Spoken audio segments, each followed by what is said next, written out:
Thank you for attending the 2025 International Code Council Annual Business Meeting. The meeting will begin in 5 minutes.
In 2014, we did an ICC study that predicted that 82% of all present personnel would be retired by 2029.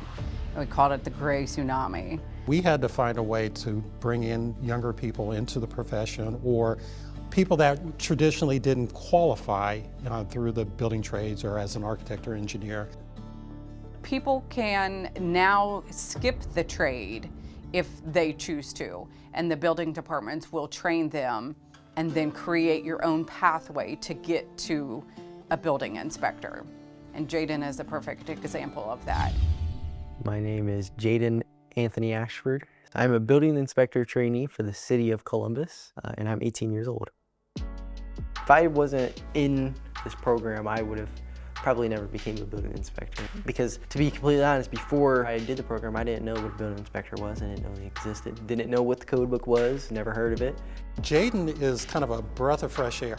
When we first looked at his application, I was very impressed, not only with the process of getting him here, but I was impressed with Jaden himself. So I think that this is the wave of our future, is individuals like Jaden coming into the profession. I get paid a lot, I have great benefits, and I feel honored and blessed that I'm one of the lucky few who doesn't have to wonder what I'm doing for the rest of my life. I mean, I'm already here. I honestly feel like I'm set for life. If college is not for you, if the trade is not for you, but you want to be in this industry, now we have created this pathway, and this is dear to my heart. I'm so excited about this. Penetrations in the wall that need. By allowing a process that would help somebody like Jaden, whereas before he would not have been allowed to enter into our process unless he had so many years of experience, that's a sense of pride. I think we did things right. I wake up every morning pretty happy to go to work. I feel blessed to wake up, feel blessed to go to work, that I have such a great job, and my favorite part is the end of the day.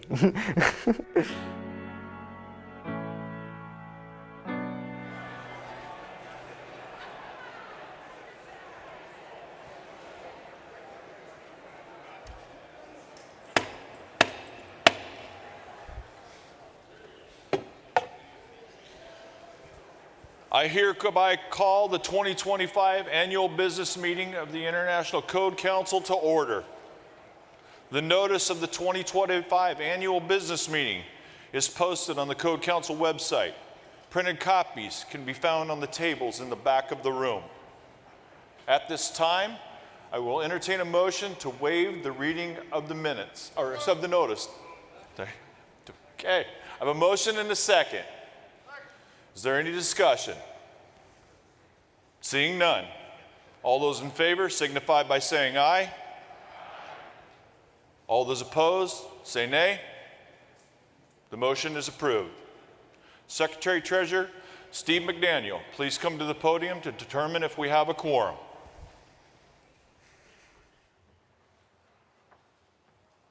Thank you, Mr. President. To determine a quorum, would the governmental member voting representatives who are present please stand?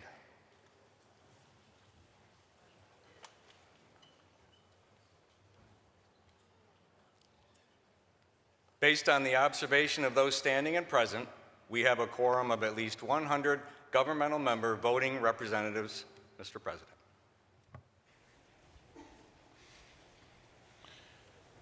It is now my privilege to introduce your board of directors. Audience, please hold your applause until all board members have been introduced. Fellow board members, please stand and remain standing when I call your names. Vice President Mike Boso. Secretary Treasurer Steve McDaniel. Immediate past President Stuart Tom. Directors Jack Applegate. Benjamin Bredmore. Ron Clemens. Ron Hampton. Andy Higgins. J.C. Hutchinson. Christina Jackson. Randy Metz. Sam Palmer. Michael Savage. Jim Sayers. Sean Toomey. And Angie Wiese. Ladies and gentlemen, your 2024-2025 Code Council Board of Directors.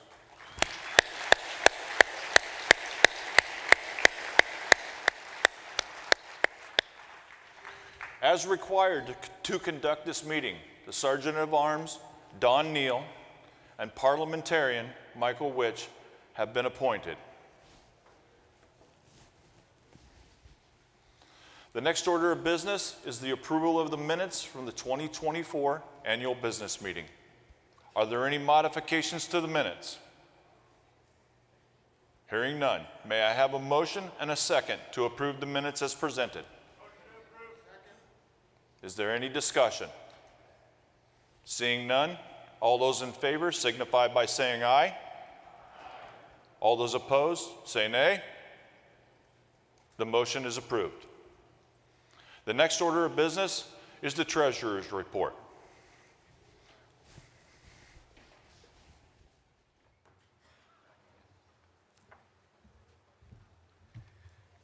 Morning, everyone. As your Secretary Treasurer, I am proud to report the International Code Council remains in a strong financial position. This is a result of long-term strategic planning, a thoughtful diversification strategy, and crucial investments in our members and the building safety industry. Thanks to this solid foundation, we have been able to do what matters most: invest in you, our members. Over the years, our continued financial success has allowed us to expand your benefits and increase the value of your membership. In the past year alone, we've continued to update and improve our new online member community and other tools designed to support you. We have advanced our digital capabilities to deliver more accessible and enhanced professional development. We have also launched the new career resources that support today's building safety professionals and help inspire the next generation. We have modernized our solutions to better serve your evolving needs. Our tools and services have been updated to streamline your work, improve access to information, and strengthen your connection to the Code Council. These investments not only enhance your day-to-day operations, but they also reinforce the long-term financial health of our organization. As we look ahead, one thing remains clear. Our members will be at the heart of everything we do. By continuing to invest in you, we strengthen our collective mission to provide the information, tools, and resources that our members rely on, building safety professionals turn to, and the public trusts. Thank you. It has been an honor serving as your Secretary-Treasurer.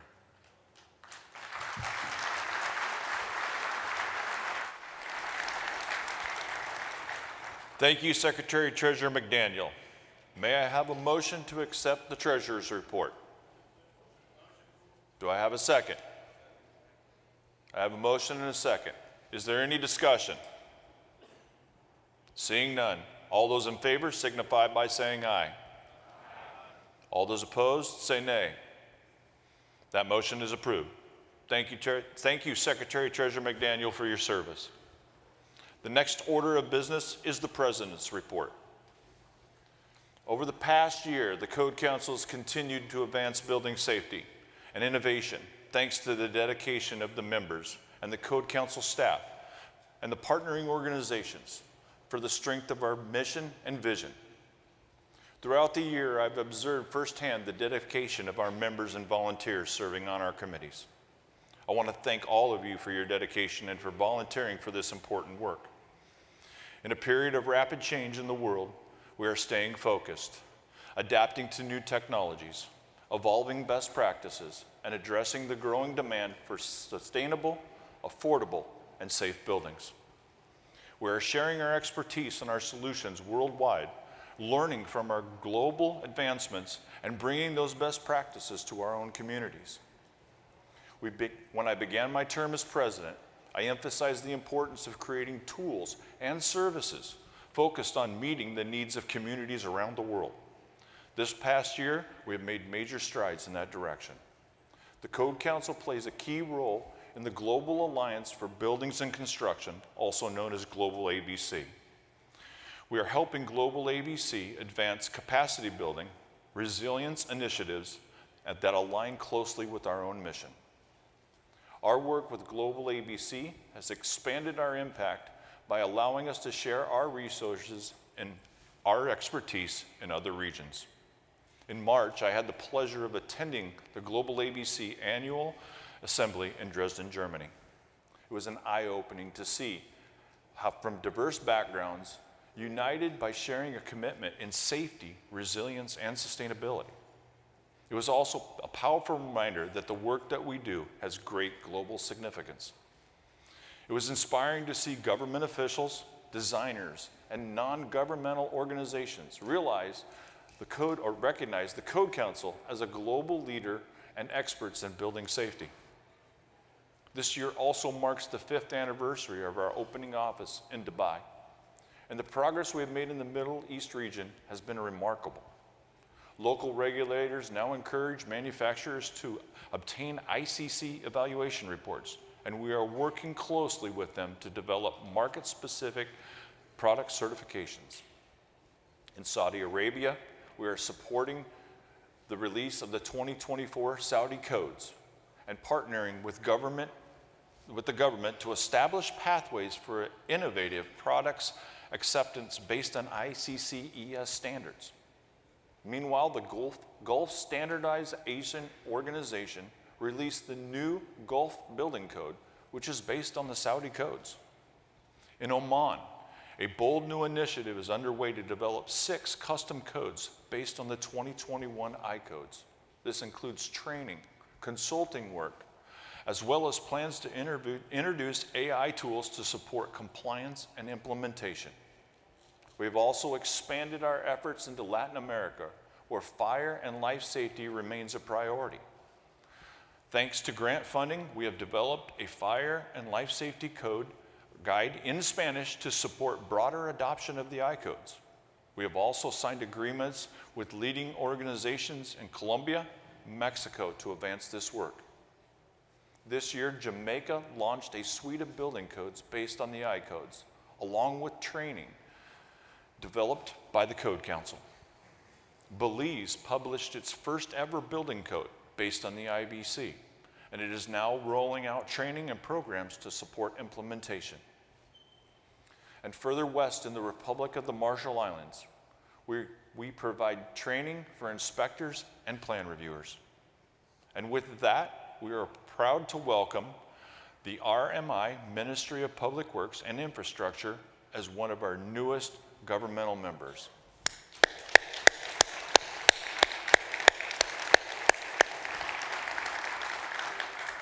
Our collaboration in this area continues to grow through training, credentialing, and resources that support compliance and code implementation. The Code Council's Ad Hoc Committee on Batteries, Energy Storage Systems recently conducted a comprehensive analysis of how battery technologies impact building safety, focusing on risks related to manufacturing, storage, and recycling. Their April 2025 report identifies gaps in current codes and standards and recommends updates to enhance fire, life, structural safety in response to the growing use of energy storage systems. You can find this report by visiting our website. And as the world evolves, so do we, particularly in our digital transformation efforts. ICC Innovation with the Content Services Group has delivered a strong performance this year, accelerating our digital transformation efforts. Digital Codes Premium leads the industry as the authoritative source of codes and standards. We are on track to close the year with double-digit growth in both revenue and customer adoption. A key driver of success is the ICC AI Navigator, the most used feature on the platform, having answered over 85,000 questions since its launch in October of 2023. We also introduced graphic search enabled by AI and released additional compliance calculators for better usability. This platform is growing at a fast pace, reaching 10 million users annually. We are also using our new XML2 format to build the 2027 I-codes in a truly digital-first workflow. This year, we delivered all 10 California building codes and 10 New York State custom codes on time and across all formats, setting a new benchmark for simultaneous code releases. Additionally, the ICC Innovation Team, with support from the Government Relations Team, led an AI in Architecture and Buildings codes, and the educational session for our members, and this session proved to be in high demand. At the AIA conference, our session drew a standing room only crowd. Through our partnership with ArcStar, our Code Connect API now powers AI permitting tools that help jurisdictions accelerate plan reviews and approvals. In codification, our eCode platform, offered through General Code and American League Publishing, has reached 20 million users annually. Community development was awarded the Laserfish Digital Transformation Award for their work in helping members and jurisdictions automate, integrate, and streamline their businesses and process content management. Municity NextGen was launched this September, a transformative cloud-based platform designed to streamline permitting, planning, code enforcement in all jurisdictions of all sizes. Finally, the board has approved the 2030 strategic plan, which our CEO will talk about shortly.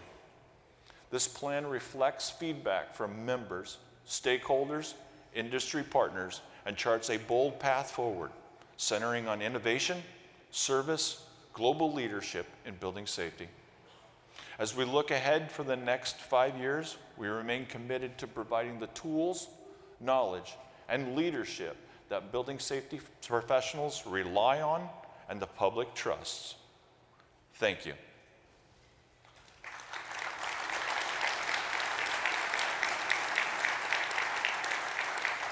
Is there a motion to accept the President's report? Is there a second? I have a motion and a second.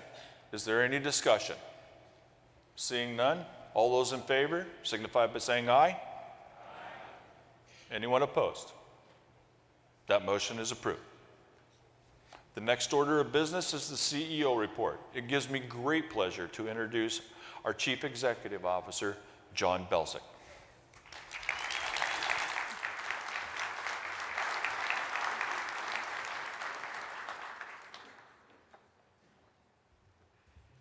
Good morning. I'm John Belsic, and I'm glad to be here. I hope you're enjoying yourselves, and I encourage you to take advantage of everything our conference and Cleveland has to offer. Let's begin with a big thank you to our hosts, the Ohio Building Officials Association, the OBOA Foundation, and of course, our generous sponsors. Your support makes this conference possible.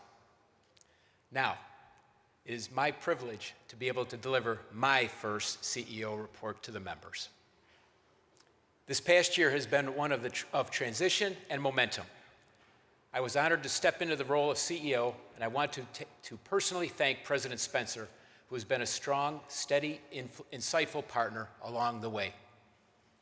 David, thank you very much for your help and your support. And to the entire board of directors, thank you for your support, trust, and of course, patience. In my view, our members and our staff are ICC's greatest assets. To all the staff with us today, I want to say thank you. I am privileged to work with a talented group of professionals who I respect and admire. Specifically, I want to recognize ICC's leadership team, my direct reports, Gosha Furman, Mark Johnson, Gabe Mazer, Russ Manning, Mel Anku, and Jordana Rubel. Please stand up.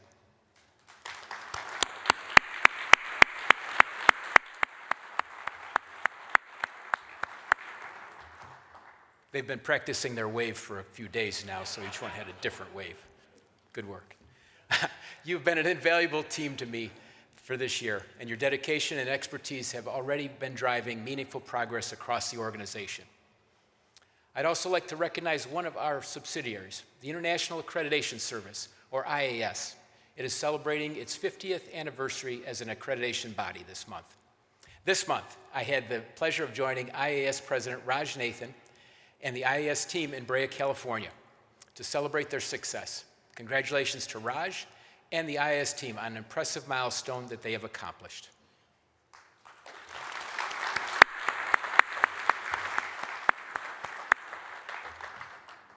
And to all of our members, thank you. You are the backbone of this organization.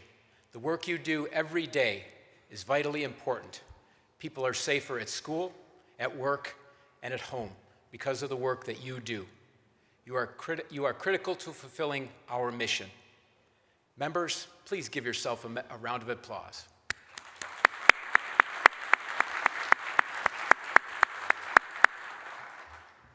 The world is changing quickly, and we continue to evolve with it. The IC family of solutions helps communities and manufacturers innovate quickly and safely. Innovation is the key to resilience, and resilience is the key to a safer built environment. As President Spencer just mentioned, the Code Council's 2030 strategic plan is based on input from our members, partners, the board, and of course, our staff. At the heart of this plan is One ICC, a strategy that unites us to empower our members, protect our communities, and strengthen the Code Council. I want to speak about empowering our members, because without you, there is no ICC. We've been actively listening to your needs, and ICC is dedicated to helping you achieve your goals. I've had the pleasure of meeting many of you this year when I attended chapter meetings and regional events around the United States. I was struck by the deep connections between you and the communities you serve. The demand for your work is clear. Just look at the latest U.S. Census Bureau projections for 2025. There will be 1.3 million residential buildings permitted this year. Housing starts will be also 1.3 million, and 1.6 million homes will be completed this year. In 2025, we launched the State of the Building Safety Industry Report, an exclusive member benefit compiled from almost 5,000 member and stakeholder responses. The report helps us to understand where we've been and where we're going. The data tells us we have a seasoned workforce with a high degree of job satisfaction. You see yourselves as problem solvers who recognize the impact of your critical work. It is clear that you recognize the importance of reaching the next generation, passing on your skills, and ensuring that we all continue to advance our knowledge. You told us you're feeling the strain of the skilled labor shortage. ICC continues to address this challenge by updating programs, releasing new tools, and collaborating with industry organizations to foster a new generation of professionals. Our technical training program is a great starting point for young people, offering online training to the IRC and IBC. New this year, we offer both classroom-style and self-paced options. We have expanded ICC scholarship program to include more opportunities for code officials to participate. Our Code of Honor program ensures that I-codes reflect the consensus of code officials at all levels. 12 Code of Honor recipients are in Cleveland this week to help shape the development of the 2027 I-codes. And speaking of collaboration, right here in this building, local high school students are taking part in I Built This, an event made possible through our partnership with Construct Reach. I am told that today's event is the largest ever, with 150 expected to participate. ICC and Construct Reach are helping to create career paths for young people interested in construction and building safety. In April, our Chapter Leadership Academy helped over 100 chapter officers build leadership skills, collaborate with peers, and share best practices. The Academy will take place in Hartford, Connecticut on April 17th and 18th. So please save the dates, and if you can attend, we'd love to have you. We have also expanded our mentorship program, giving members a way to share knowledge with new industry professionals and elevate their careers. I encourage everyone to become a mentor. It's a fantastic way to build a stronger and more connected industry. Our new and improved program, located in the member community, has over 70 mentors ready to connect and share their experiences. More than ever, we are working to strengthen ICC's focus on our members. We're expanding the services and resources you rely on so that we can continue to support you in the years ahead.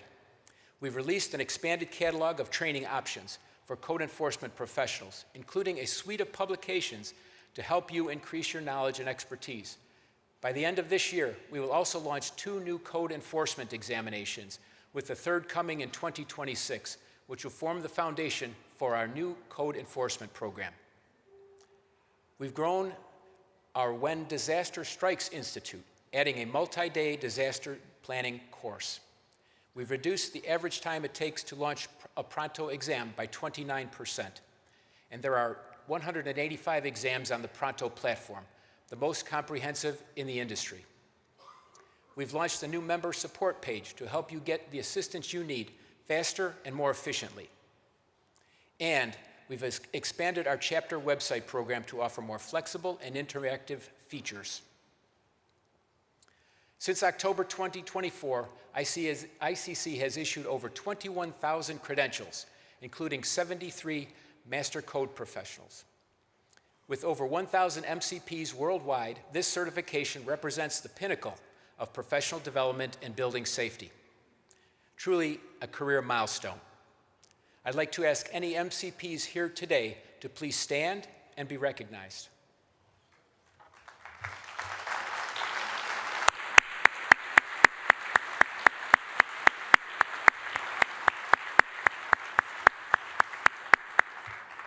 Congratulations, it's a great accomplishment.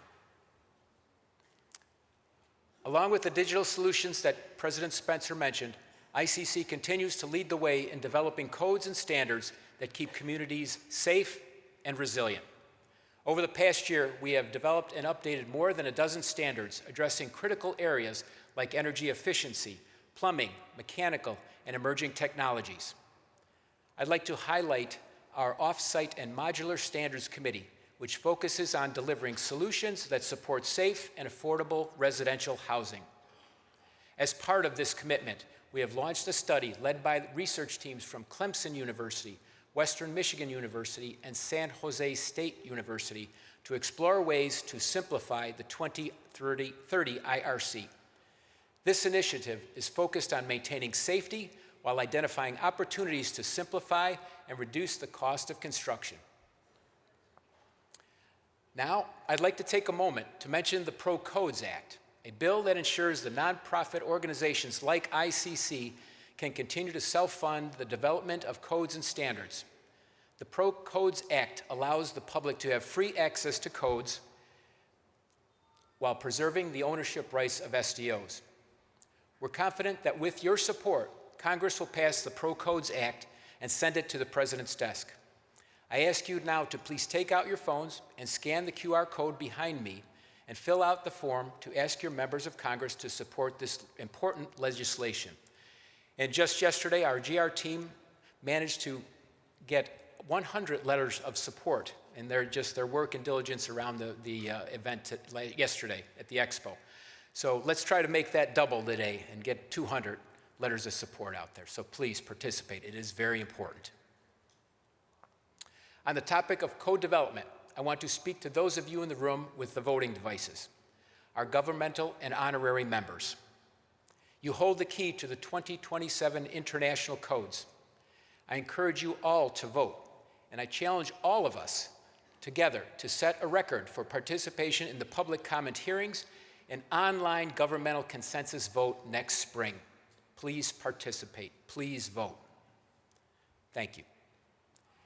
As you know, the I-codes are essential in preparing communities for natural disasters and improving resilience. When a disaster strikes, building safety professionals are among the first to help communities recover. That is why we have formed a fire and disaster mitigation team led by Carl Fippinger to support you before, during, and after a crisis. The FDM team is a powerhouse of experts in building codes and fire codes, emergency management, disaster mitigation, wildfire preparedness, and of course, public safety leadership. Last year, 27 natural disasters in the U.S. resulted in losses exceeding $1 billion each. And so far this year, devastating wildfires in California, flash floods in Texas, the recent typhoon in Alaska, and more have destroyed thousands of structures, displaced countless families, and have tragically resulted in a large loss of life. The states of North Carolina and Tennessee are still recovering from the devastation of Hurricane Helene a year ago. We continue to stand beside our members in affected areas as they work to rebuild their communities stronger and safer than before. This year, we have also amplified our outreach and collaborated both domestically and globally. Some of these initiatives include co-presenting with the U.S. Department of Housing and Urban Development at the Innovative Housing Showcase to support off-site construction and housing affordability. Formalizing agreements with over 28 plumbing and mechanical-focused organizations worldwide, including the UA, to address the skilled labor shortage and expand our membership to include the trades. In addition to the important work President Spencer highlighted in the Middle East and Latin America, ICCES is expanding service to its global manufacturing clients through a newly formed Canadian Evaluation Committee. This effort is led by our Canadian Regional Manager, David Beauchamp. Speaking of collective efforts, ICC chapters are an incredible network of professionals who advance our mission. I'm excited to welcome our newest chapters: Native American Code officials, American Association of Code Enforcement, Iowa Association of Code Enforcement, WICID of Ohio, Association of Building Coordinators of Illinois, WICID of Region 2, and the Michigan Permit Technician Association.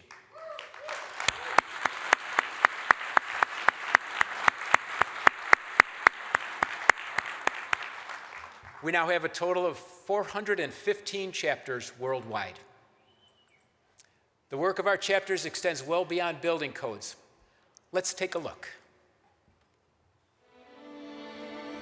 This year's Chapter Spotlight focuses on the importance of Code Council chapters to the built environment. Our first chapter is the Building Safety Association of Vermont. It operates an educational program for Vermont builders focusing on the International Residential Code and Vermont's efficiency codes. We have a really unique situation in the state of Vermont where we train together, and this was an extension of that program and a way to bring that level of education to the builders of Vermont. Hundreds of builders have participated in the classes since their inception. Lexi Freiler-Scythe is one of them.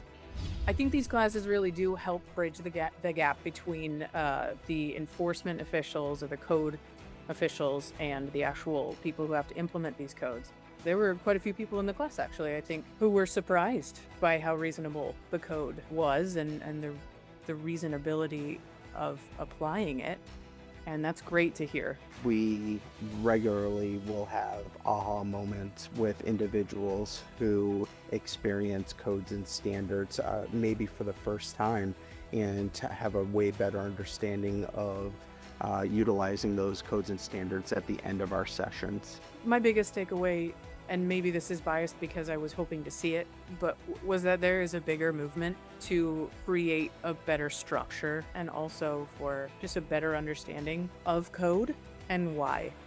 The Alamo chapter in Central Texas brings together building officials from municipalities in the San Antonio area.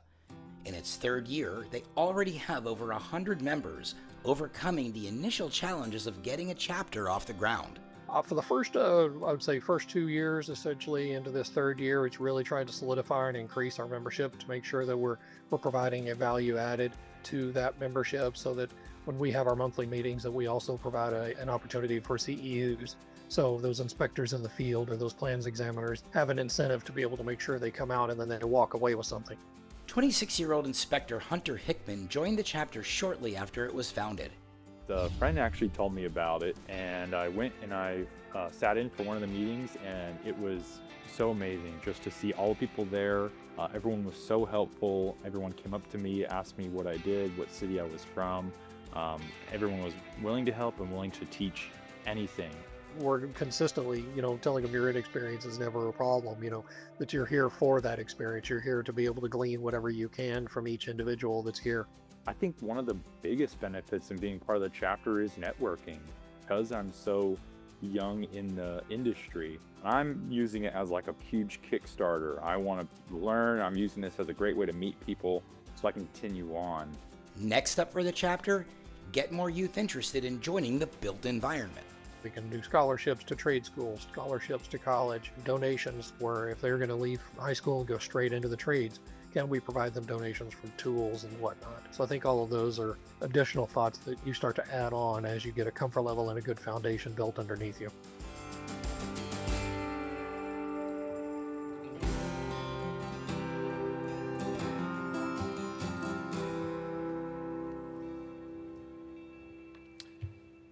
That was great. As shown in the video, collaboration helps us to align our goals and build lasting solutions to keep our communities safe. Today, the Code Council offers more ways than ever to collaborate on committees, councils, boards, and our network of over 400 chapters. We're also proud to announce ICC's online member community has surpassed 10,000 users. That's over 10,000 people who know what a load-bearing wall is and aren't afraid to talk about it. And exclusive news for everyone here today, I'm excited to share that we've just released an app for the member community that's available for both Android and Apple devices. You'll be among the first to use it, and let us know if you have any feedback. By sharing your expertise, mentoring the next generation, and staying connected with your peers, you are shaping the future of the industry and leaving a lasting impact. You are making a difference. I'll close with this. You are the silent defenders of building safety. The work you do matters. And I pledge to you, the Code Council is at your side. Working together, we will seize opportunities and tackle the challenges ahead. Thank you for your time and attention today. Thank you for your dedication to building safety. That is my report.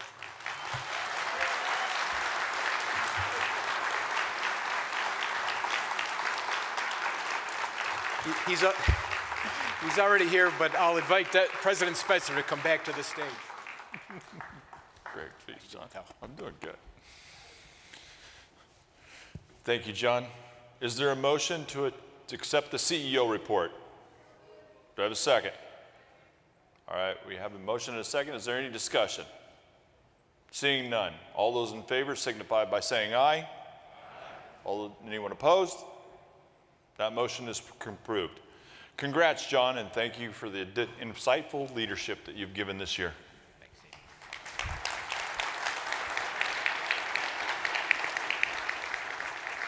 Okay, I got to take 20 seconds, or actually this 5 seconds for a point of privilege. The best thing about being a leader is when you miss something, you should own it. I'm going to own a mistake. I missed something, and I need to recognize Director Hyen on our board of directors. I missed his name, Director Hyen.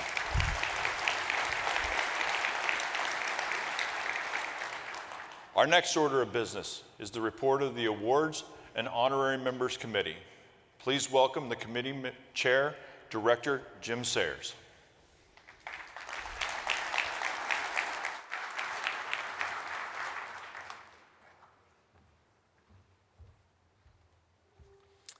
Thank you, Mr. President. Serving with me on the Awards and Honorary Members Committee are Directors Jack Applegate, J.C. Hutchison, Christina Jackson, and Vice Chair Randy Metz. Each year, the Code Council recognizes outstanding service, dedication, and accomplishments through our awards program. This year's recipients have made significant contributions to their communities through dedicated involvement and service. Committee recommendations for these awards are approved by the Board of Directors and presented at events throughout the year, including the annual conference. The Awards and Honorary Members Committee is pleased to announce the 2025 award winners. Please hold your applause until all recipients have been announced. The Chapter Merit Award recipients are the building officials of Palm Beach County, the San Diego Fire Prevention Officers Association, and the Maryland Building Officials Association. The 2025 W. Scott Kopp Chapter Leadership Award recipient is Adelaide Sheffield. The Chapter of the Year Award goes to Big Sky Country, Montana's Code Council chapter. The National Leadership in Sustainability and Energy Efficiency Award recipient is Greg Johnson. This year's PMG Leadership Award recipient is Spencer Brown. The Educator of the Year is the California Fire Prevention Institute. The Global Award goes to Jamata Kabua. The Community Service Award recipients are the City of Dallas Code Compliance and City of South Fulton Code Enforcement Departments. The Meritorious Service Award recipient is Lucas Pump. This year's Raising the Profile Award goes to Ryan Celestino. The Trailblazer Award goes to Julissa Garcia. The Robert W. Gain Fire Prevention Leadership Award recipient is Christopher Brunette. This year's Gerald H. Jones Code Official of the Year is Yolanda Bundy. And this year's Bobby J. Fowler Award recipient is Robert Davidson. Please join me in a round of applause for our award winners.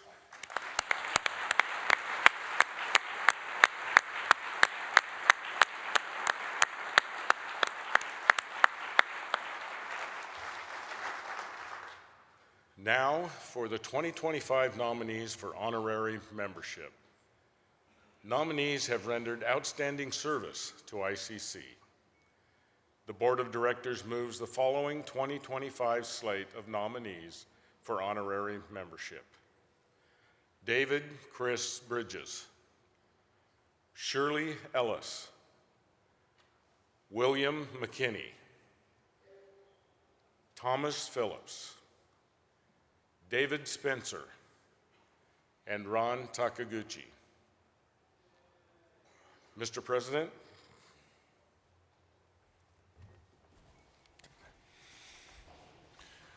may I have a motion to accept the awards and honorary committee's report?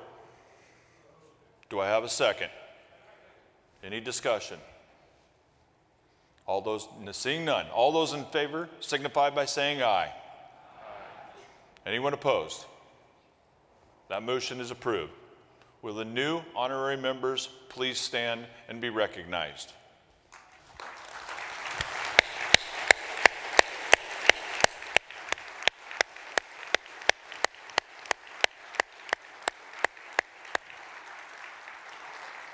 Congratulations, everyone. Members of the committee, thank you for your service.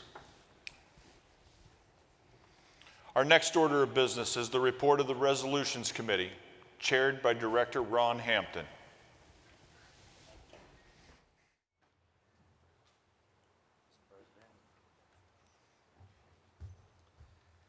Thank you, Mr. President. Serving with me on the Resolutions Committee are Directors Benjamin Breadmore, Christina Jackson, Andre Hine, and Sean Toomey. Thank you for your service. This year, 5 resolutions have been proposed by the Resolutions Committee for consideration by the membership. Now the Resolution Committee moves approval of the following 5 resolutions. Resolution 2025-1 concerning the conference site. Resolution 2025-2 concerning the deceased members and colleagues. Resolution 2025-3 concerning the committees, councils, and annual conference committee. Resolution 2025-4 concerning the immediate past president, and Resolution 2025-5 concerning retired members. Now let us pay tribute to our departed members and colleagues. If you would like to acknowledge someone who has passed in the last year, please come to one of the microphones, 1 and 2, provide their name and jurisdiction.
Thank you, Mr. Chair. I'd like to enter the names of Joyce Marie Ramsey and Karen West, both of the Metropolitan Nashville and Davidson County, Tennessee Department of Codes and Buildings.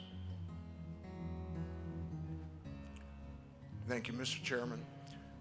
I'd like to remember Jerry L. Graves, City of Worthington in Central Ohio. He just passed away in May. Thank you. Thank you, Mr. Chair. Fred Cobb, Columbus Consolidated Government, Columbus, Georgia. Thank you, Mr. Chair. Grant Holdorf, Jefferson County, Colorado, just last month. Good morning, Mr. Chair. I'd like to recognize Craig Bruner, City of Sultan, Washington. Thank you. Good morning, Chair. I'd like to recognize Seth Langdon, City of Raleigh, North Carolina. Please recognize Russell Wilson, Town of Prosper, Texas. Morning, Mr. Chairman. Anthony Cermelli of Lawrence Township. Please recognize him in the role. Thank you. Good morning, Mr. Chair. I'd like to recognize Wesley Booker, City of Fishers, Indiana. Thank you. Please join us for a moment of silence.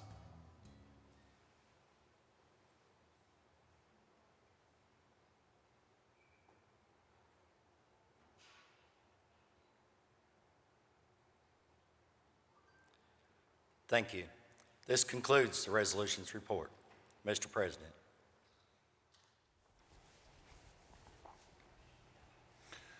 I will now entertain a motion to approve resolutions 2025-1, 2025-2, 2025-3, 2025-4, and 2025. We have a motion and a second. Any discussion? Seeing none. Those are, sorry, a moment here I was reading something else. Seeing none, all those in favor signify by saying aye. Anyone opposed? That motion is approved. Thank you to the members of the committee for your service. I now call Mel Anku, Chief Strategy Officer, to the podium to explain the procedures for using your voting devices.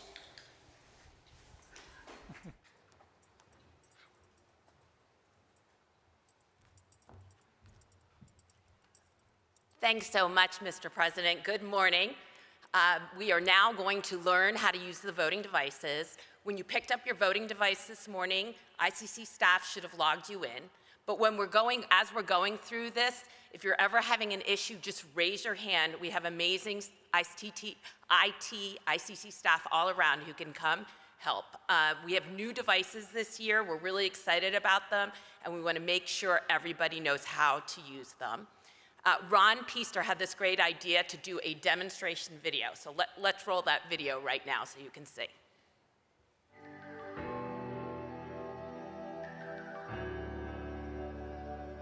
The first step is to log in. We give you two ways to do this. First, you can scan your badge code. Press the blue button at the bottom of the screen, then scan the code on your badge with the device's camera. The second way is to sign in manually. This is done by pressing the green button and entering your email address and PIN. Once you're signed in, you will enter the voting portal. It will look like this until a vote is announced. When a vote is announced, you will see an orange header listing the vote topic along with the selections. When the header turns green, the vote is started. Votes are timed and you can change your selection as often as you want while the vote is in progress. Once time has expired, whatever is selected will be counted as your vote. There is no need to register your vote or take any other action. The results will appear on your screen shortly after the vote is concluded. A few other notes to help you navigate the device. Once you are logged in, you will stay logged in for the duration of the session. If the screen goes dark, press the bottom button to wake the device. The Wi-Fi symbol at the top can be selected to check the connection or reconnect the device, but should not be needed. The History and Settings tabs at the bottom are not needed for ABM voting.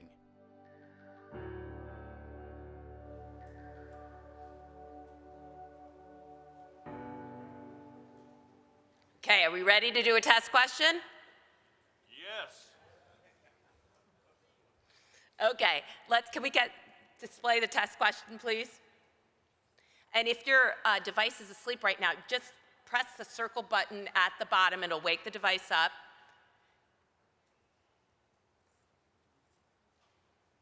Okay, and your device right now, it should look like what you see on the screen. And is anyone having any issues? Please raise your hand if you're having any issues. All right. Okay, it looks like we are ready. All right, our test question is, who was the first woman inductee into the Rock and Roll Hall of Fame? Okay, we're going to start the vote now. It's going to be open for 30 seconds. And the header on your screen, on your device, should be green, and you should see a countdown timer on your screen. Tap the option you want, and you can change your vote anytime while the timer is going. Again, if anyone's having any issues, please raise your hand.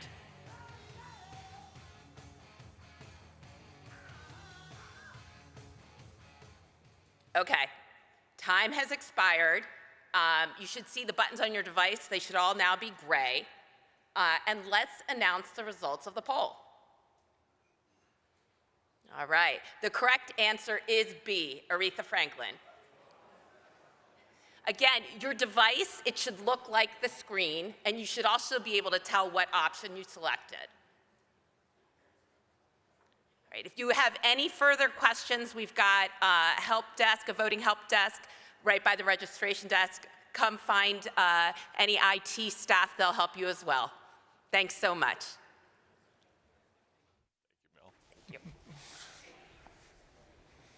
Thank you, Mel. At this time, I call on our tally judges to come forward.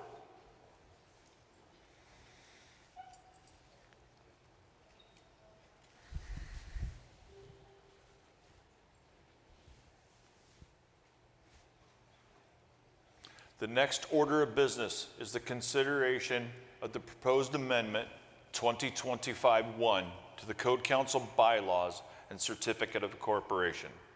I welcome Michael Savage, Chair of the Bylaws Committee, to the podium.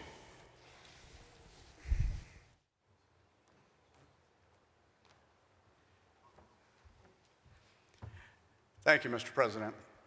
Serving with me on the Bylaws Committee are Directors Jack Applegate, J.C. Hutchinson, Jim Sayers, and Angie Weesey. This year, the Bylaws Committee revisited the concept of removing a director from the Code Council Board of Directors for cause. After thorough discussion with committee and board members and lengthy discussion and consultation with the Code Council's internal and external legal counsel, the Bylaws Committee recommended the Board of Directors propose Amendment 2025-1 for Code Council membership consideration. This amendment grants the Code Council Board of Directors the authority to remove a director for cause upon a 5-6 majority vote, and further provides that a director who has been declared to be of unsound mind by a court will automatically be removed from their position on the board. While we understand this concept was presented last year, we did not obtain the requisite supermajority vote by the members. We heard the membership's concerns and have significantly revised the proposal. Specifically, the board, committee, and directors worked diligently to clarify what a for-cause circumstance is. Under this revised amendment, a for-cause circumstance would be limited to a director's felony charges or crimes of moral depravity, gross negligence, or intentional misconduct that negatively affects the organization or breaches the legal fiduciary duties imposed on all board members. Additionally, our goal was to incorporate fair and balanced guardrails on the board's authority with this proposed amendment. This amendment does not propose to grant the board of directors unchecked power. A 5-6 supermajority vote by the board would be required to remove a director, which is a very high threshold. And the voting membership still maintains its own ability to remove a director. In addition, the director's misconduct giving rise to removal must conform to a listed for-cause circumstance. Finally, the director under consideration for removal is entitled to a hearing before any final action by the board. These limitations ensure fairness and that this tool would only be used in extreme and necessary circumstances. For clarification, under Delaware law, the authority to remove directors for cause may only be granted within an organization's certificate of incorporation.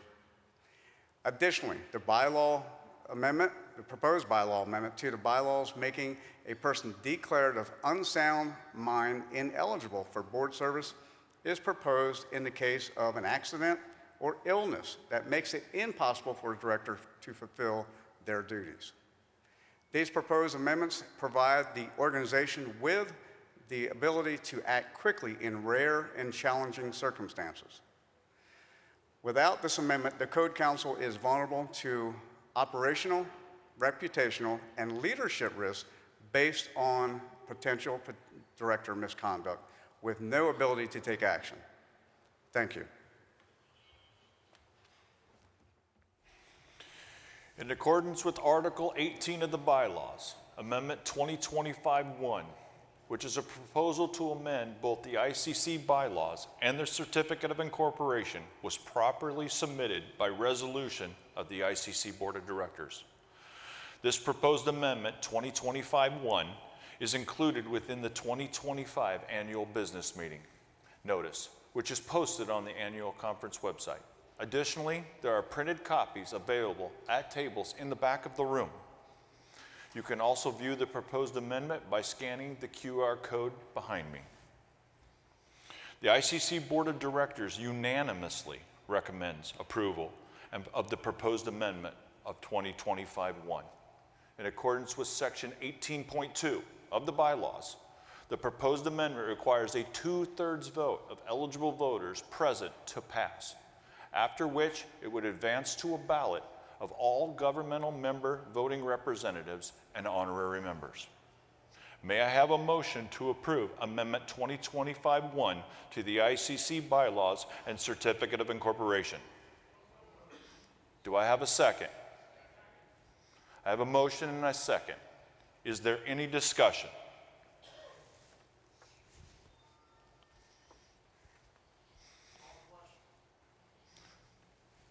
Calling the question, discussion right there. Thank you, Mr. President. I'm the chair of the past presiding directors. We had concern last year. We certainly appreciate the board listening to our concerns, making corrections that we felt were necessary, and we do support this modification. Thank you. Michael Witch, past president of the board of directors. I do think this year's version is better than last year's, and I do think it goes a long way in protecting the integrity of the ICC. So I would urge everyone to support it. Seeing no other discussion, all those in favor signify by saying aye. All those opposed say nay. That motion is approved. In accordance with Section 18.2 of the bylaws, proposed amendment 2025-1 will now be sent by ballot to all governmental voting member representatives and honorary members for ratification. A 2/3 majority of all ballots in favor of the proposed amendment is required for adoption. The next order of business is the consideration of proposed amendment 2025-2 to the Code Council bylaws, which was duly submitted by more than 100 ICC members as required by Section 18.1 of the bylaws. After review and consideration, the Board of Directors hereby recommends the voting members approve Amendment 2025-2.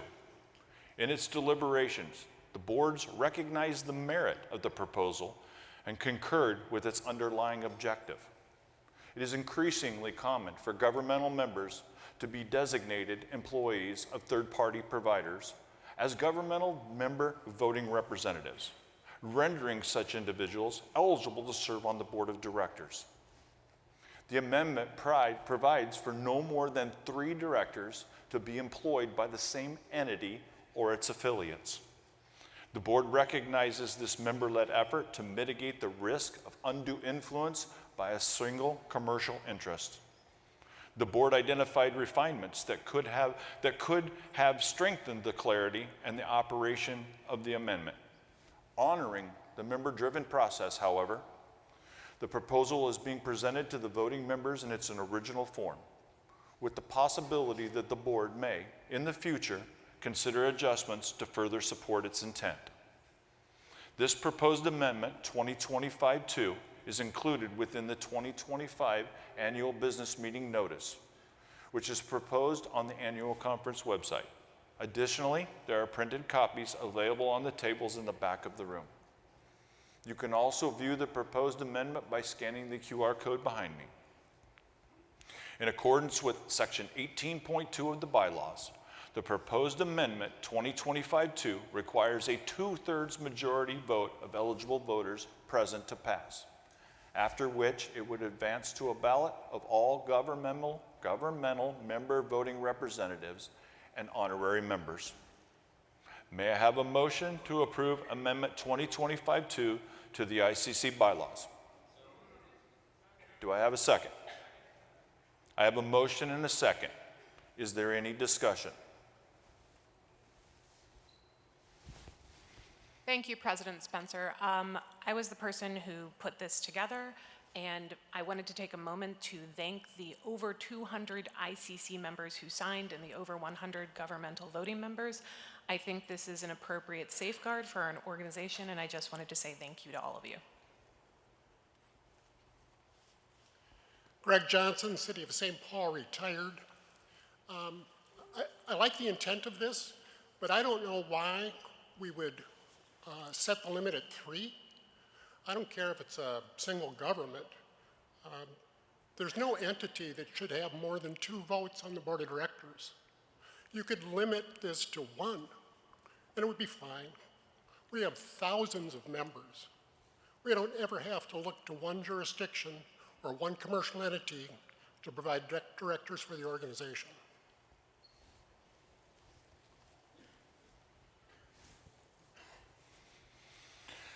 Calling the question. All those in favor of the motion before you signify by saying aye. Aye. Anyone opposed? Let's get the devices. Clicker time.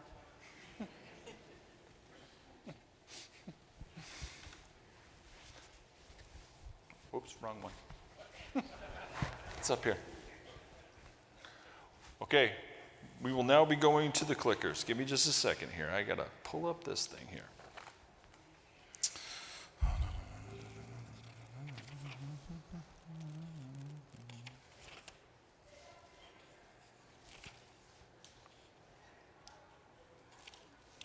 Okay. We will now proceed with voting on Amendment 2025-2 by using your voting devices. When the vote header on your voting device turns green, you will have 30 seconds to make your selection. We will now begin voting.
All votes have been tallied.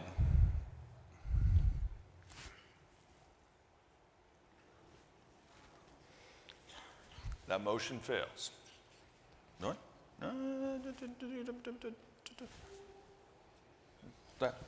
That's what I thought. Yes, it fails. All right. That motion fails. It requires a 2/3 majority. All right, with that, moving on. The next order of business is the report of the nominating committee, chaired by immediate past President Stuart Tom.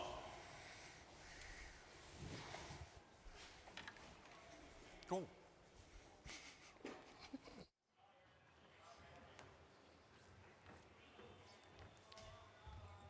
Thank you, Mr. President. I've received a number of requests, so we're actually going to go off script. We're going to take a 5-minute break. Thank you. Okay, we are on a 5-minute break. Hurry, hurry.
Ladies and gentlemen, we ask that you please return to your seats. The presentation will begin in 3 minutes. Please find your seats.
Once again, ladies and gentlemen, please return to your seats. We are about to begin. Please find your seats.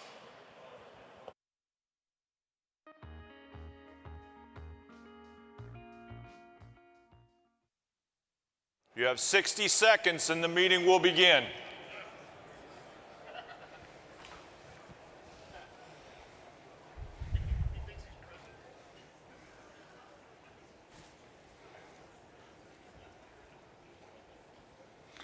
The next order of business is the report of the nominating committee, chaired by immediate past President Stuart Tom.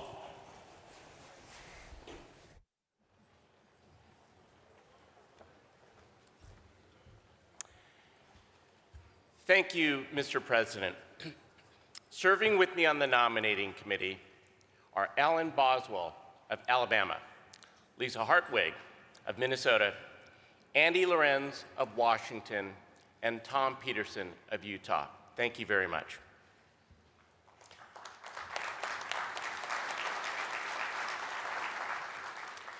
In accordance with recent improvements to the relevant council policies, this year's nominating committee process began much earlier than in previous years. Upon being appointed in December 2024, the committee immediately began a newly minted outreach and recruitment process alongside the board of directors. This resulted in an increased number of applications to serve on our board this year. In June, I hosted an educational question and answer webinar for all potential candidates, and the full committee conducted a virtual candidate forum in September. Further, the committee made strong efforts to listen in on select regional and chapter candidate interview forums to gain thorough insight into each candidate prior to convening at this year's annual conference. I'm proud to share that these pre-conference recruitment activities by the nominating committee received heavy participation and positive feedback from candidates and members alike. Your nominating committee has been hard at work over the past few days, conducting interviews and a group exercise session, as well as a candidate forum that provided ICC members the opportunity to directly engage in person with those candidates. In accordance with Council Policy 20, factors considered by the committee in selecting this year's nominees include the following: service on Code Council and industry boards and committees, jurisdictional support, support by Code Council chapters and other organizations, geographical location, education, registrations, licenses and certifications, and of course, active support of the Code Council's mission and goals. The committee recommends the following for election to the 2025-2026 Executive Committee. For the office of President, Mike Boso.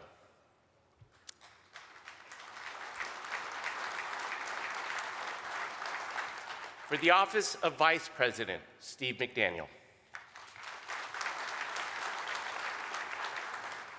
And for the office of Secretary Treasurer, Michael Savage.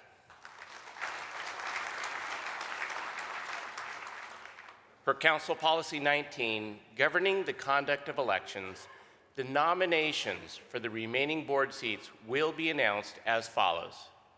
First, sectional seats in order of section, followed by director-at-large seats in order of the highest term year and in the order of alphabet. The last name of the candidates will be used by the nominating committee in any unexpired terms.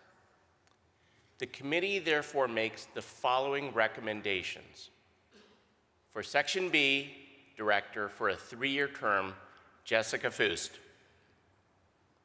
For Section D, Director for a 3-year term, David Molnar.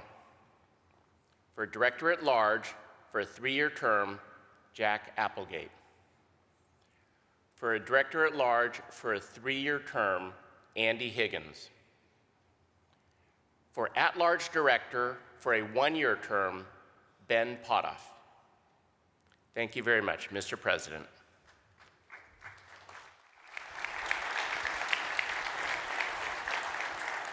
Thank you, members of the committee, for your service. The next order of business is the election of officers and directors. Governmental member voting representatives and honorary members eligible to vote, please have your voting device ready for the 2025-2026 Board of Directors. In order to be elected, a candidate must receive a majority vote of 50% plus 1. Uncontested elections will be conducted by a voice vote of eligible voters. For contested elections, eligible voters will use the voting devices. If no candidate receives a majority vote, a runoff election will be conducted between the 2 candidates receiving the most votes. We will now conduct the election of our officers. For the office of President, the committee nominates Mike Boso. Are there any nominations from the floor? Are there any nominations from the floor? Are there any nominations from the floor? I hereby declare nominations closed. We will now vote to elect Mike Boso as president. All of those in favor signify by saying aye. Aye. Any opposed? That motion is approved. Congrats, Mike.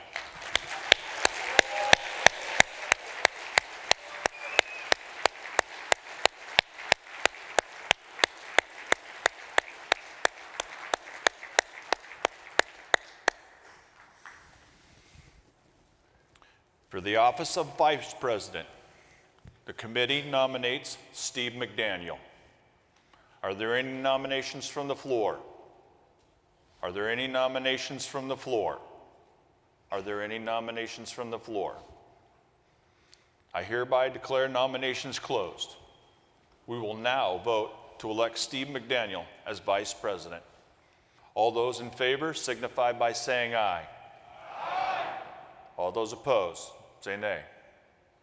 That motion is approved. Congratulations, Steve.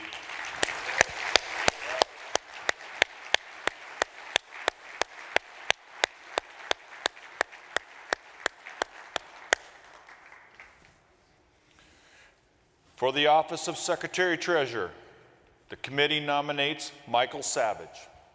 Are there any nominations from the floor? Are there any nominations from the floor?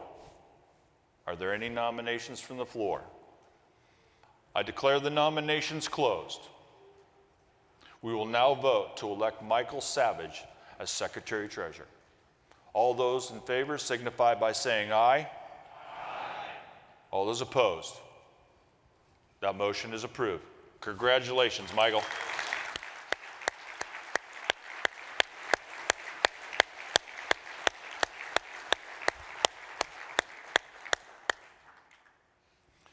We will now conduct the election of directors.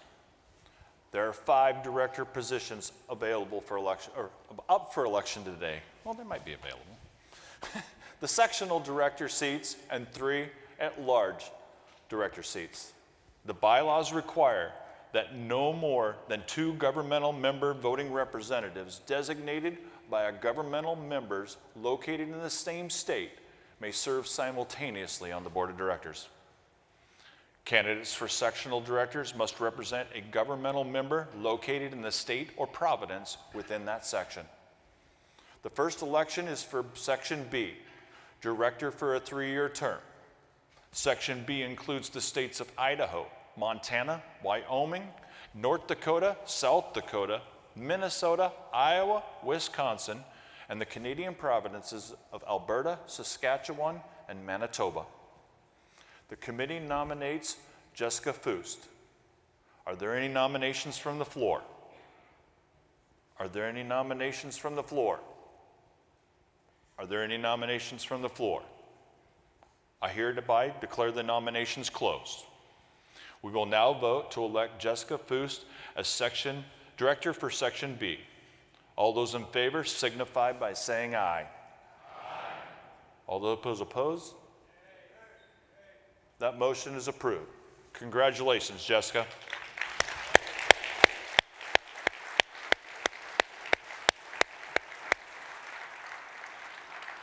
The second election is for Section D, Director of a 3-year term.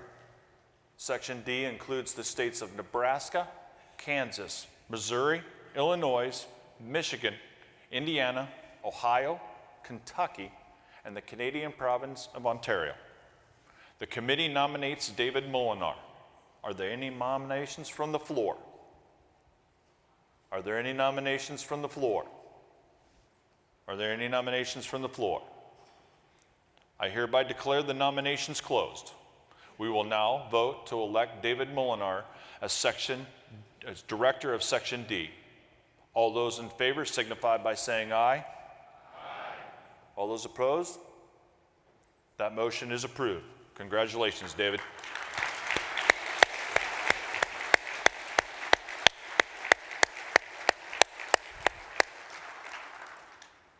The third election is for an at-large director for a 3-year term.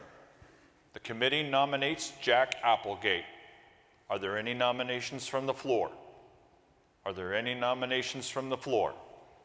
Are there any nominations from the floor? I hereby declare nominations closed. We will now vote to elect Jack Applegate as the third director. All those in favor signify by saying aye. Aye. All those opposed? That motion is approved. Congratulations, Jack.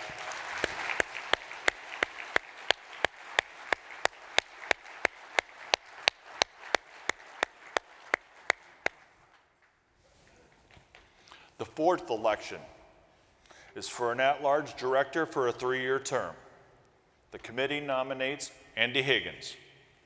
Are there any nominations from the floor?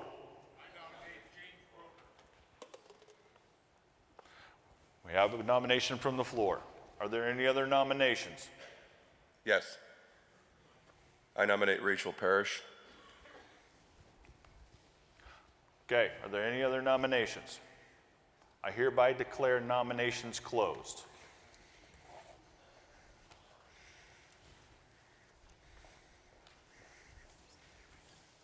Thank you.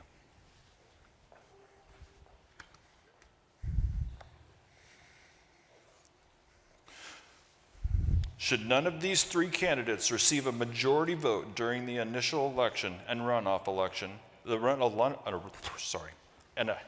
initial election, a runoff election shall be held. The 2 candidates with the highest number of votes received during the initial election shall stand for the runoff election. We will now offer each candidate and their supporters 5 minutes to address the membership. Andy Higgins, have yourself and individuals approach mic 1. James Booker and your individuals, please approach mic 2. Rachel Parrish, you and your individuals will stand behind Andy Higgins at mic 1. Andy Higgins, you have 5 minutes. Thank you, Mr. President. My name is Andy Higgins. I'm your current board director, appointed recently by the board. I just want to thank you all for being here today and being a part of this process. I think it's incredibly important and amazing to see this turnout to select the leadership for your organization. I hope to stand on what the nominating committee has suggested, and I thank them very much for their support and all the hard work that they put into this process. So I'll let the rest speak for myself. Thank you.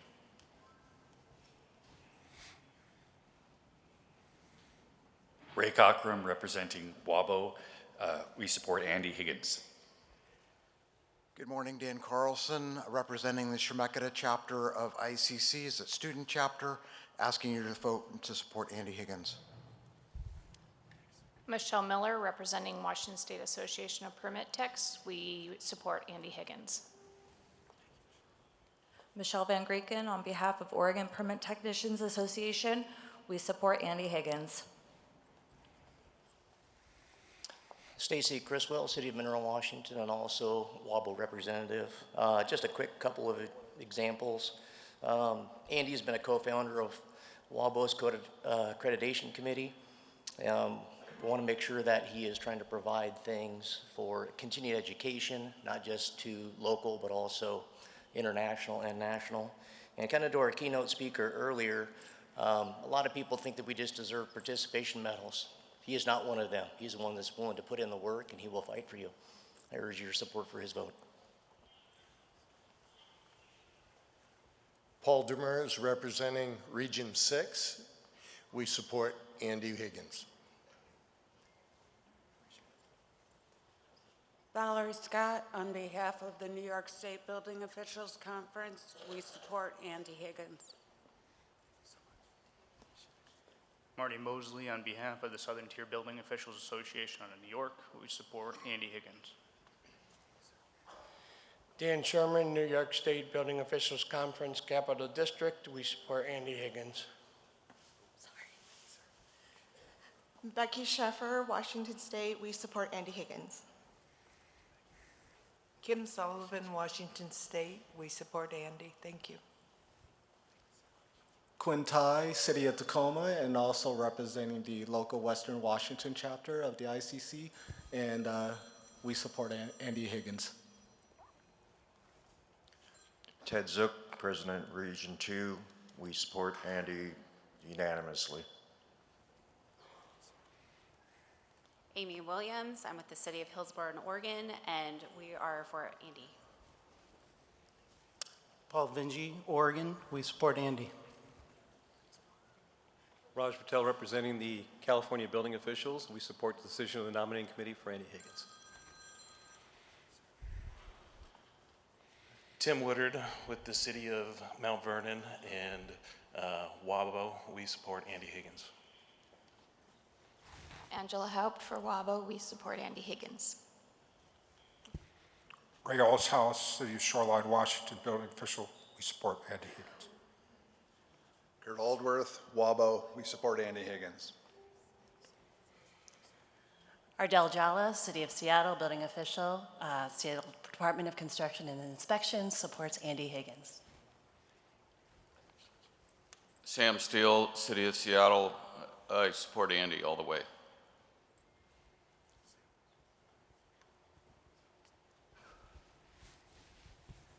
Mr. Higgins, would you like to forego the last minute? Yes, sir. Thank you. James Booker, you and your supporters at microphone 2. You have 5 minutes. Thank you, Mr. President. Represent the state of Georgia and the Building Officials Association of Georgia. I do appreciate the nomination from the floor, but I respectfully decline the nomination and ask that you should throw your support to Rachel Parrish. Mr. Booker, you forego the rest of your time, correct? Thanks, sir. Rachel Parrish, you and your supporters at microphone 1.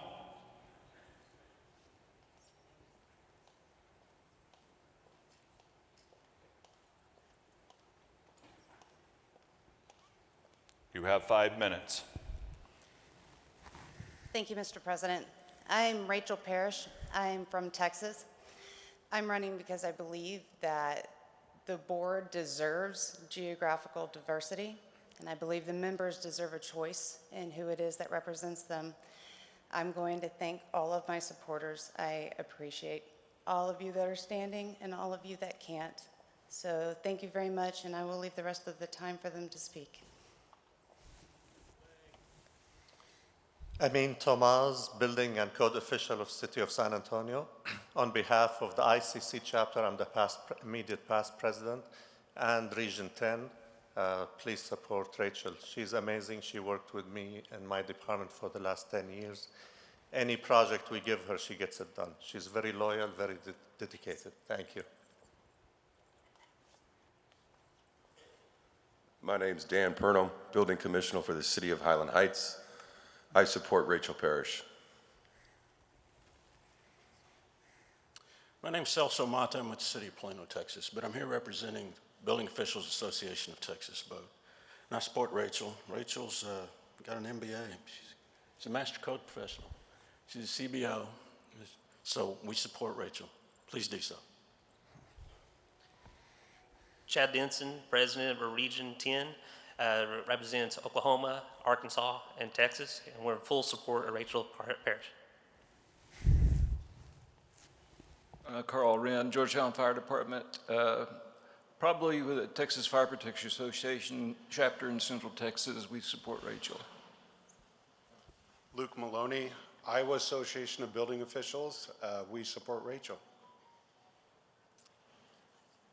Shirley Ellis with the City of Gonzales, Texas, and representing the WICAD of Texas and also WICAD of National WICAD chapter, and we support Rachel.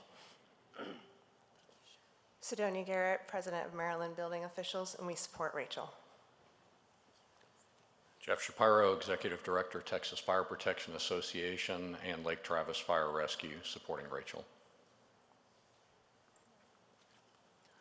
Alvaro Polanco, representing more than 500 members, as President of CAG, supporting Rachel.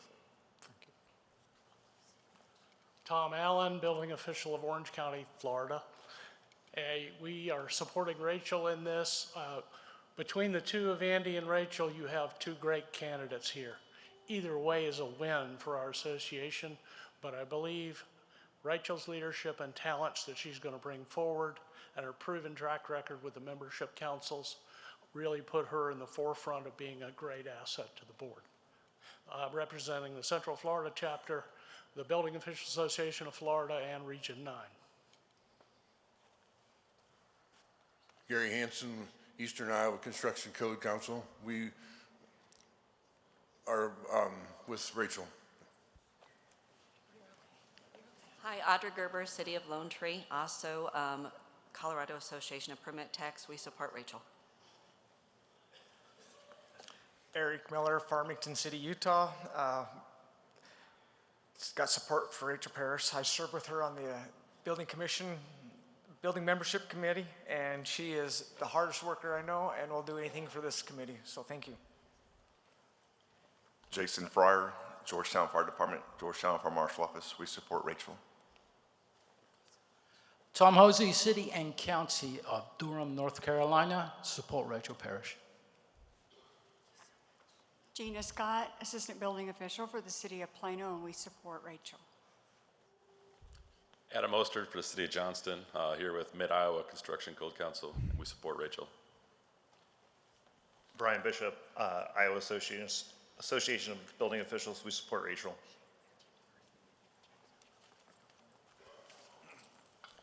Sean Ford, Sulphur Springs, Texas, in support of Rachel. David Sessions, Assistant Director of Dallas, Texas. We support Rachel. Shane Hooper, City of Dubuque. I support Rachel. Kevin Gore, Chief Building Official, City of Perry, Georgia, and President of the Middle Georgia Inspectors Association, and we support Rachel. Thank you. Inspector Phyllis Stevens, President of DC Chapter ICC, we support Rachel. Eve Spencer, President of the Building Officials Association of Florida, we support Rachel Parrish. Kara Maxwell, City of Dubuque and Iowa Permit That Technicians. is time.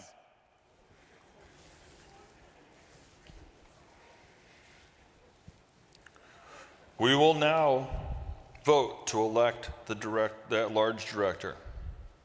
When the vote header on your voting device turns green, you will have, I was told, 1 minute to make your selection. You may now begin.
Congratulations, Rachel Parrish.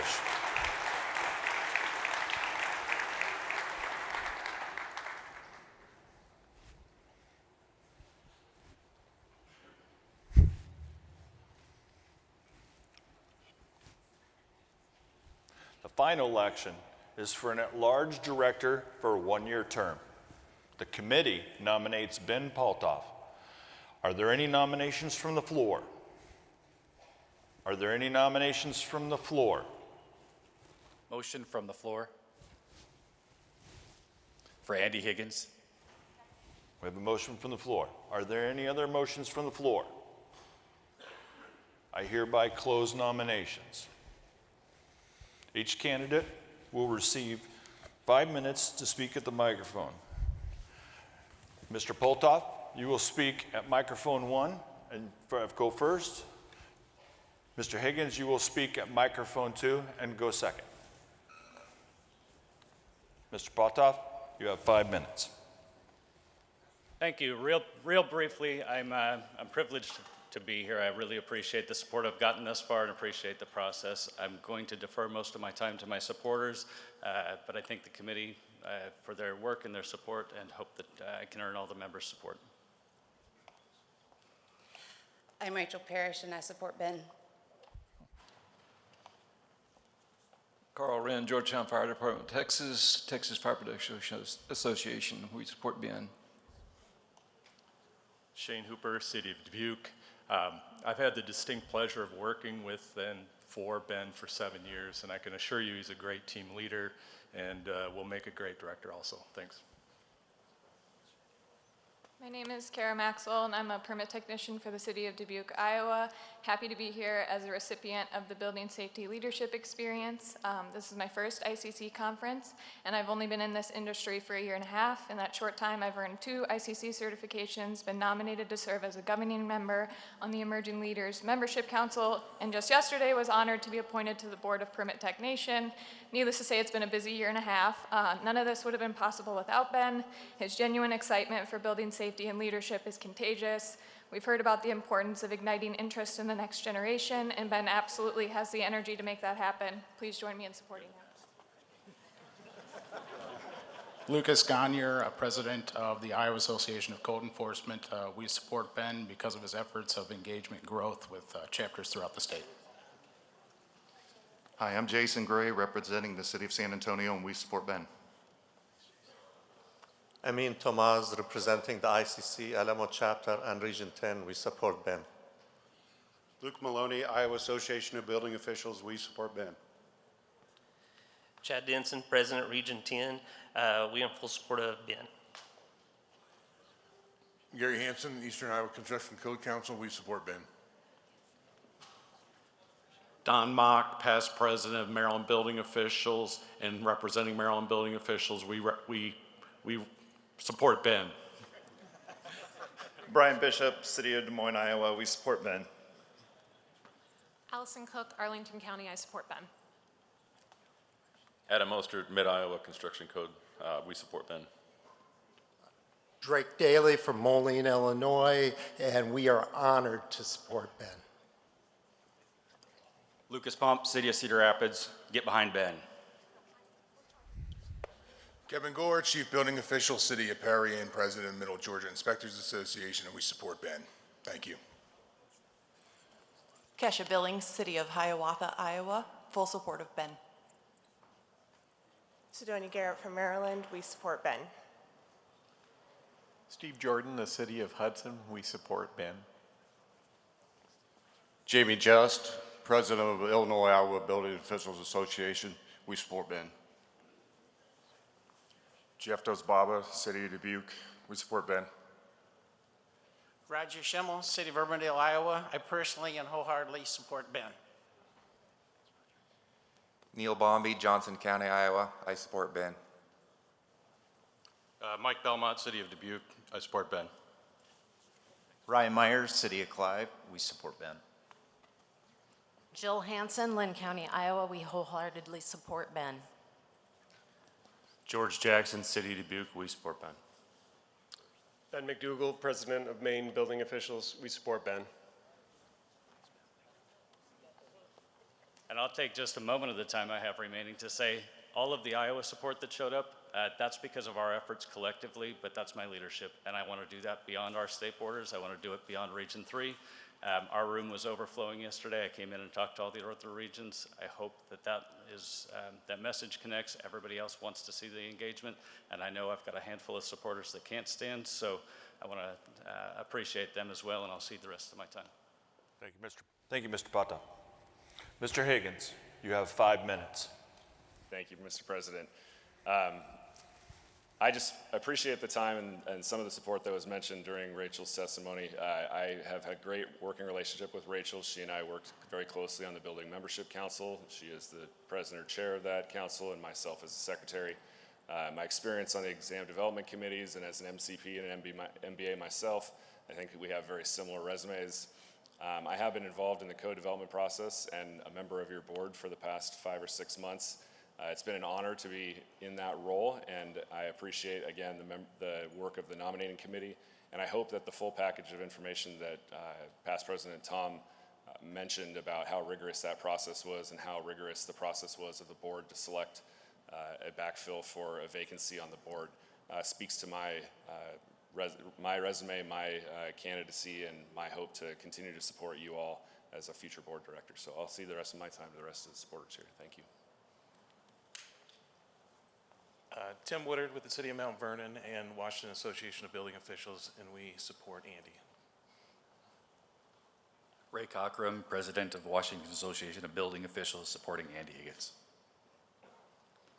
Michelle Miller, past president, Washington State Association of Permit Techs, and we support Andy.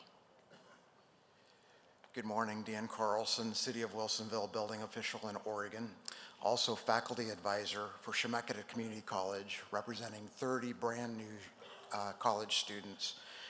We hope they are going to be here in the next few years, but want you to really recognize and support Andy Higgins. Thank you. Thank you. Ben Abbey, current president of the Montana chapter, also a board of director on Region 2, and we support Andy. Thank you. All right. Ted Zook, President, Region 2. I know we all support our hometown team. Andy is from that, but we know the job that he does, and Andy is definitely qualified and should be on the board of directors. Thank you. Michelle Van Greekens, on behalf of Oregon Permit Technicians Association, we still support Andy. Jatinder Khokar, Public Services Director and Chief Building Official for College Park, Maryland. I have a personal experience of dealing with Andy Higgins, close to 3 years. He is a great strategic thinker and an excellent building official. Please support him. Thank you. Jim Brown, speaking on behalf of myself. Ladies and gentlemen, the nominating committee got this one right. Ben is a great candidate, and I hope to see him back next year. But ICC is a $200 million a year outfit these days. With Andy's education and a master's in business from Harvard, the nominating committee got it right, and I will support Andy. Becky Sheffer, City of SeaTac, and previous employee, I support Andy Higgins. Kim Sullivan, Town of Woodway, we support Andy. Stephen Haramis, President of Building Inspectors Association of Nassau County, we support Andy. Adam Peltz, President, Rockland County NISBOC, we support Andy. Bart Meinhardt, President of Alaska Central Chapter. We support Andy. Paul Demers, Chair of Region 6. We support Andy. Kurt Aldworth, WABO, the City of Kirkland, Washington. We support Andy. Mariah Lackenstein, Vice President, National Wicket. We support Andy Higgins. Stacy Criswell, City of Monroe, and also WABO Public Outreach Chair. Again, to support Andy. I wish I had more time to go into a lot of his strengths, but he is a fantastic gentleman, and this organization needs him. Thank you. Sam Steele, City of Seattle, I support Andy. Rails House, City Shoreline. I just want to remind the electorate that the nominating committee, when they looked at the whole group, actually made the nod towards Andy for the 3-year position. So that should carry some weight for consideration here. Support Andy. Quinn Tai, City of Tacoma, President of Western Washington Chapter. We support Andy. One thing I didn't mention earlier is he's been a great mentor, and he leads by example, and he pushes us to the best we can. Thank you. Yeah, Tim Blevins, City of Seattle. Please support Andy. That is time. We will now go to the clickers for election of a director for a 1-year term.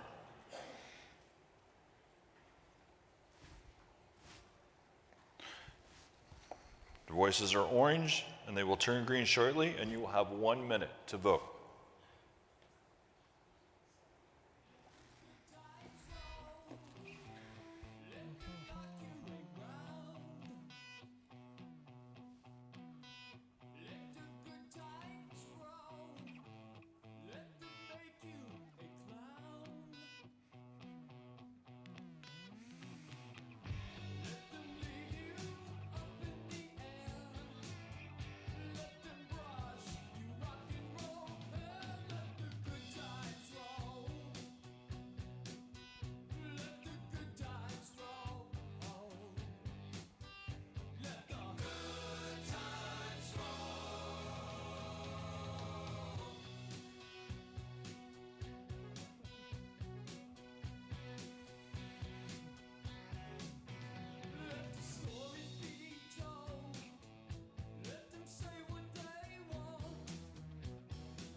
Congrats, Andy Higgins, on your 1-year term.